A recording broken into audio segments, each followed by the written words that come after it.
Une vague technologique, c'est comme un tsunami. Si on ne le voit pas venir de loin, si on n'entend pas ceux qui disent « il arrive », on est débordé. Et même si on arrive à courir vite, c'est trop tard.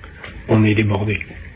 Cela est arrivé plusieurs fois dans l'histoire humaine à beaucoup de peuples qui ont disparu parce qu'ils n'ont pas entendu ceux qui parlaient de la vague qui arrivait.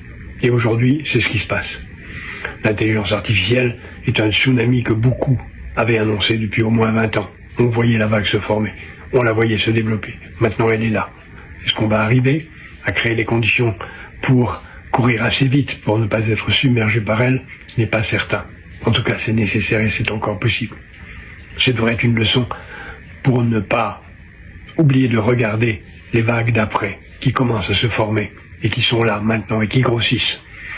La vague de l'industrie de la simulation digitale qui va emporter tout et transformer notre monde en un monde de simulation virtuelle en 3D avec des hologrammes qu'on pourra toucher et qui créera, comme dans les jeux vidéo et bien au-delà des jeux vidéo qui sont une façon d'y entrer, un univers radicalement différent dans tous les domaines.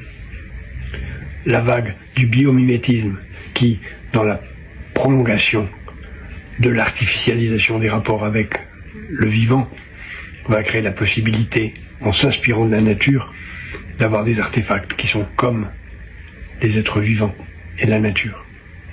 Et bien d'autres, en particulier la génétique digitale, qui va permettre, en utilisant le biomimétisme, l'intelligence artificielle, l'industrie de la simulation, de créer des chimères de toute nature qui nous sauveront, nous transformeront, nous perdrons, nous retrouverons. On ne pourra pas dire qu'on n'avait pas été prévenu.